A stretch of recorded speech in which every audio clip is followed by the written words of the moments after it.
on the phone. Blogger at Lawyers, Guns, and Money, also a contributor to The American Prospect and other places, Scott Lemieux. Scott, welcome to the program. Great to be back. Now, Scott, two cases dropped yesterday. I am agnostic as to which one we start with. There we have McCullen v. Coakley coming out of Massachusetts, which involves the buffer zones, and Canning v. the National Labor Relations Board. Why don't we take that one first? This is a case that is essentially about the president's recess appointment powers. Just give us some background on the case before we talk about the decision itself. Right. So that the issue here, of course, is that as most people know, the Republican minority in the Senate was essentially serially obstructing Obama's appointees to executive agencies. And by this, I don't mean that they were just rejecting or filibustering individual nominees, but there were just agencies like the NLRB that just, in principle, they just didn't want to function. So as a way around that, this. I should just add, the Consumer Financial Protection Bureau. They did this for years because they were basically just trying to nullify the law, right? I mean, that's really the way to talk about it. I think it seems. Yeah, no, exactly. I mean, they basically didn't have the votes to repeal it, but they just didn't want anybody to have it. It's not that they objected to an individual; they just, they were basically opposed to the idea of a consumer protection board. I mean, exactly correct. So to get around that, the Constitution has a provision which allows presidents to make recess appointments while the Senate isn't in session. One thing I want to note here is that these appointments expire at the end of the next Senate session. So particularly for judicial appointments, it's not as if they give the president unlimited power. That any judicial appointment a president makes, the recess appointment, leaves at the end of the year. So it's not as if the Senate becomes completely powerless under these, which I think is often missed here. But at any rate, the question that this case posed, involved the sort of, what are called pro forma sessions. That is, the Senate wasn't really conducting business, but was essentially pretending to sort of stay open just to prevent the president from making recess appointments and filling these federal agencies. So what Canning was about was whether pro forma sessions are really sessions. And because there was just this sort of kooky opinion by the D.C. Circuit, essentially argued that even leaving aside the pro forma question, that it was unconstitutional for the president to make any recess appointment within a broad session of the Senate at all.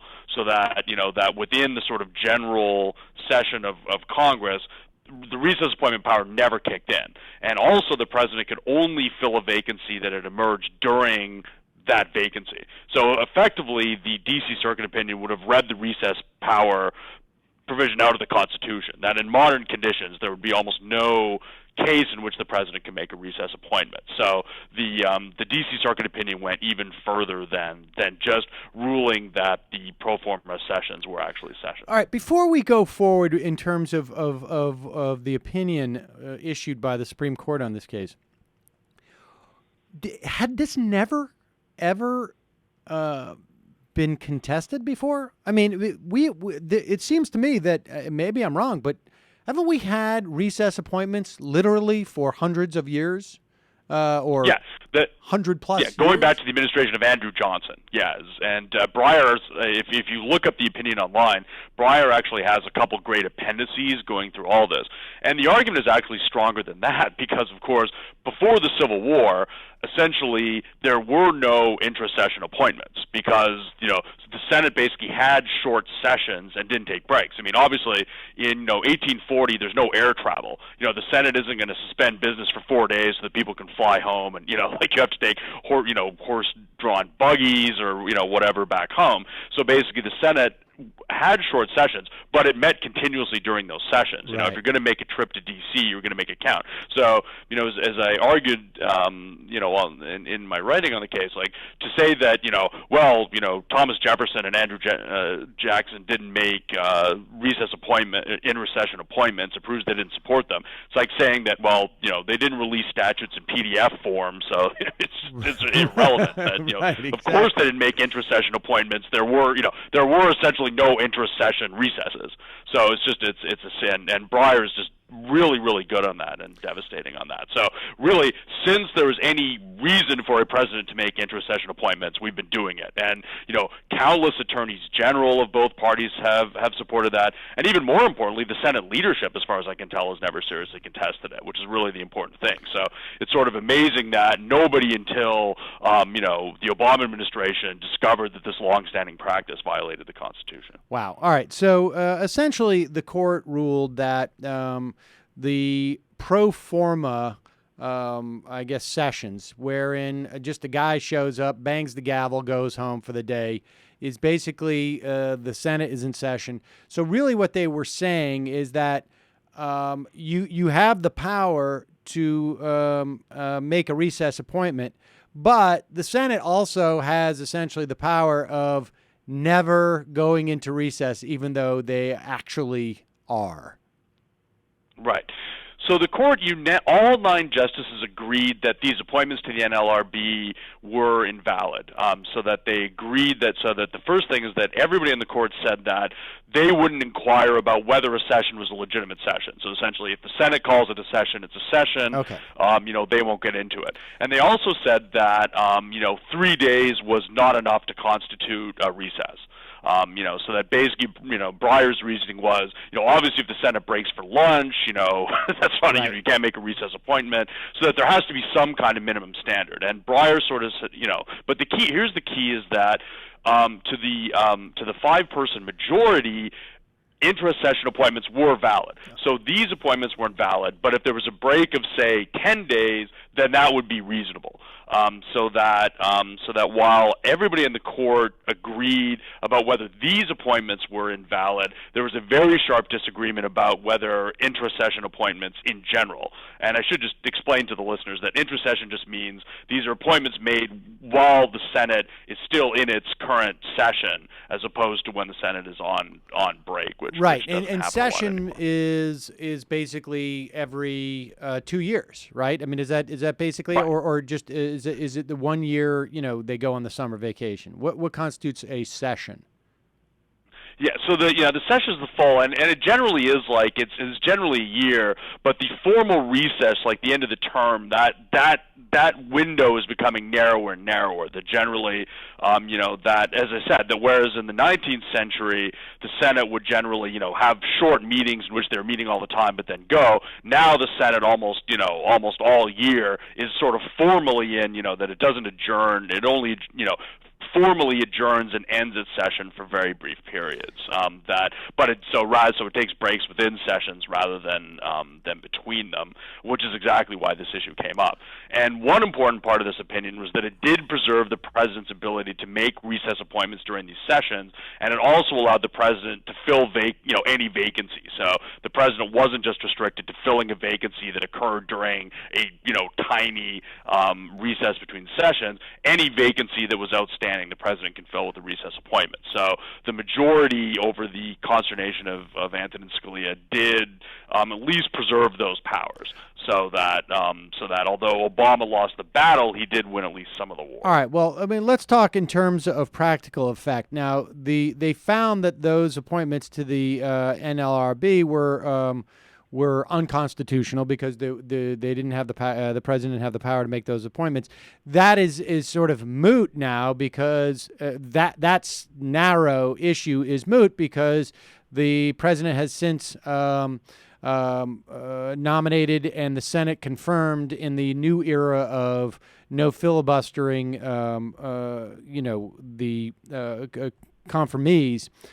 So the sitting commissioners on the NLRB are legitimate. This was sort of more of an issue of going forward. And from a practical standpoint, I mean, all those things that are retained for the president, the powers, it appears that at least the Republicans and, unless we have some, I don't know, some type of gas is released and people just all of a sudden start feeling good.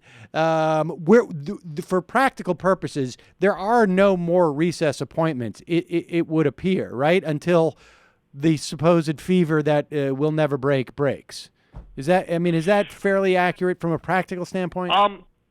I would say to take this. So on the first point, my understanding is that that's correct. That the NLRB, now that there's a quorum, can retroactively approve all of those previous rulings, so that the rulings won't die. That the NLRB can just say that there wasn't a quorum, but we still agree with them. So I agree. As far as I can tell, there will not be any practical effect. Going forward, what I would say is that there can be recess appointments when your party controls the Senate, but not when the other party does. But as you point out, because they got rid of the filibuster, it doesn't matter that much anyway. So that there shouldn't be, with certain rare circumstances, there may be some cases in which a few members of the president's party doesn't like a nominee, but something like that. But for the most part, as you say, because they've gotten rid of the filibuster, the president shouldn't need to make recess appointments. They should just be able to get their nominees confirmed. And on the other hand, when the other party controls the Senate, they can just use the loophole to just ensure that they just continue to be in session. So that the Supreme Court has allowed for pro forma sessions, so that say if the Republicans God forbid take over the Senate in the 2014 midterms, they could just basically stop recess appointments by just continuously keeping the Senate in session. And as I said, another important factor to consider here is that what's going to be most relevant in the last 2 years is going to be judicial appointments, and recess appointments are not really an effective tool for the president on judicial appointments anyway, since they would have to be reconfirmed after he left office. It's not, so that they matter much more for executive branch appointments than they do for judicial appointments. And, I've spoken to Ian Mielheiser about this, some time ago in anticipation of these cases coming down in June. And he raised the specter of that the real problem with this will be, and it's unique to the National Labor Relations Board, as far as I can tell, that it cannot function without a quorum. The CFPB, had an acting head for a long time, as much as the Republicans didn't want that agency to exist. Other agencies can have acting heads. It's not optimal, but it's functional.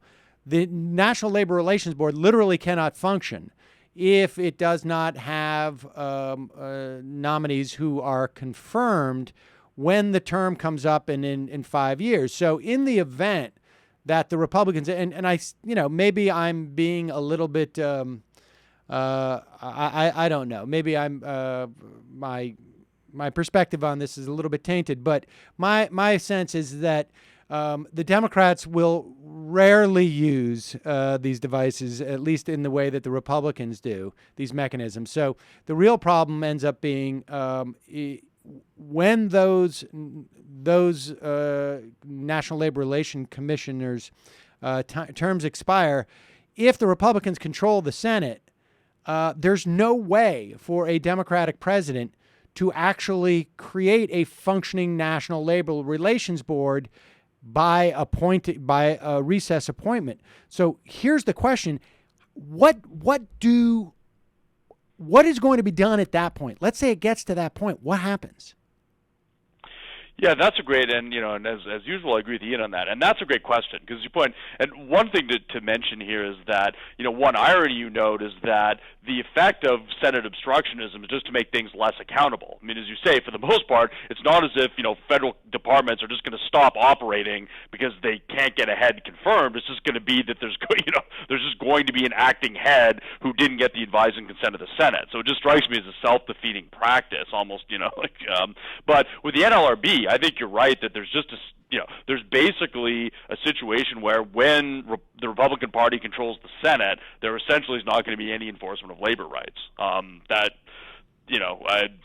maybe I'm wrong about that, but I'm sort of with you. I don't really see any way around that. Is there any theory out there? I mean, presumably, right?